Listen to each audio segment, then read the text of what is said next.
realty experts in association with justdial.com and HDFC Home Loans.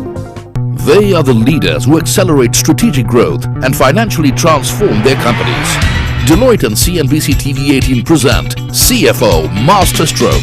The modern CFO is not just an operator of finance functions or a steward of financial truth. He is increasingly being asked to assist the CEO in strategy and in catalyzing successful change initiatives.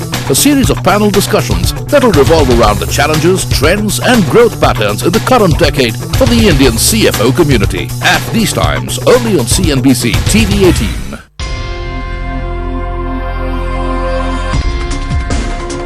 Grant Thornton, an instinct for growth.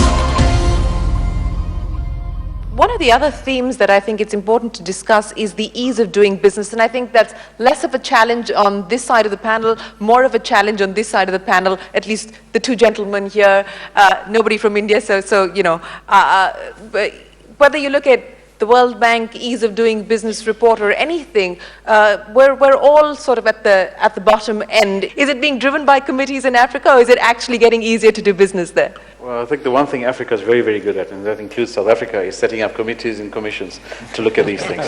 You know, and I give you the South African example, is that 2 years ago we had a new Companies Act come in. And that is fundamental for the company's intellectual office. The one that's responsible for what's important for businesses is the setting up of companies. So we saw there was an issue there, and the Institute of Accountants, which is the member body of chartered accountants in South Africa, went to government and said, please let us help you, because we can see there's issues, you're not going to be ready on time. And of course government said, no thank you, we got it under control. So come 1 May 2008, what happens? They haven't got it in place, it's all chaos, and years down the line then they ask us for help. To say, okay, can you come in and help? Now we're obviously years behind the scale, so what that's done simply is that you've got a backlog to no end. And now that's frustrating for local businesses, so you can imagine from an international perspective, when a guy comes in and says, okay, it'll take 8 weeks for you to be up and running for businesses. That's a significant amount of time. How much of a challenge is this in Latin America? Well, I think there are some very valuable lessons that can be learned from an Indian perspective of what's been done before. What has worked, what hasn't worked. You can't look at Latin America and the Caribbean as just one block. You've got to segment it out. You've got to understand what works in Argentina is not necessarily what's going to work in Mexico. Yeah. Or what works in Brazil is not necessarily what will work or work best in Chile. So I think that there are specific cases like Jindal, and Jindal is a very well documented, very well known case.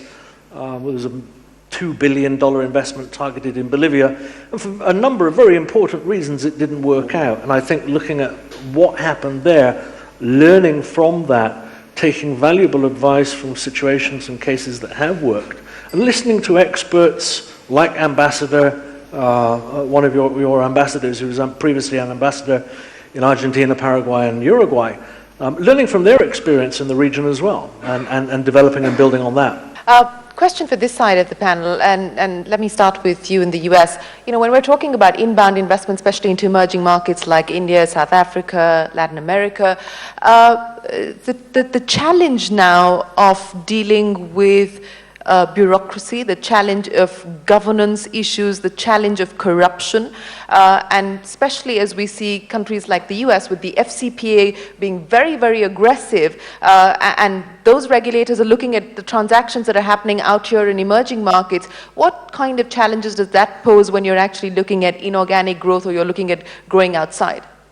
Yes, well, we've certainly seen over the last 5 or 10 years a significant increase in our client base in the United States, with expanding internationally and expanding into larger emerging markets. And also within that, a shift from a strategy 10 years ago that was largely about lowering costs, today a strategy more about access to markets. Yep. That's particularly true India, Brazil, China.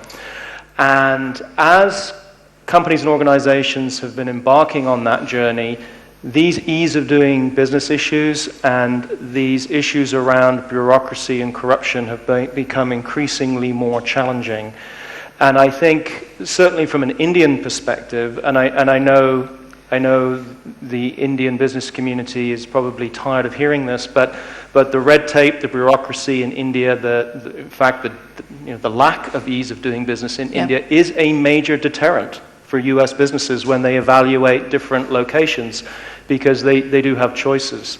As far as the corruption aspect is concerned, you know, the Foreign Corrupt Practices Act in the United States has been on the books since the 1970s, but it's largely laid dormant. And this legislation requires American companies to maintain a level of activity outside of the United States equivalent to what it would be expected to do within the United States, roughly speaking.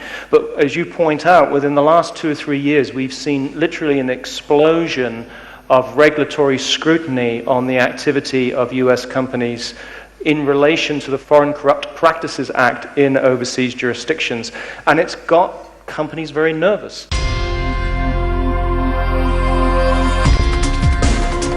Grant Thornton, an instinct for growth. Developing lifestyles, opportunity, taste, the future, trust, dreams, faith. Amrapali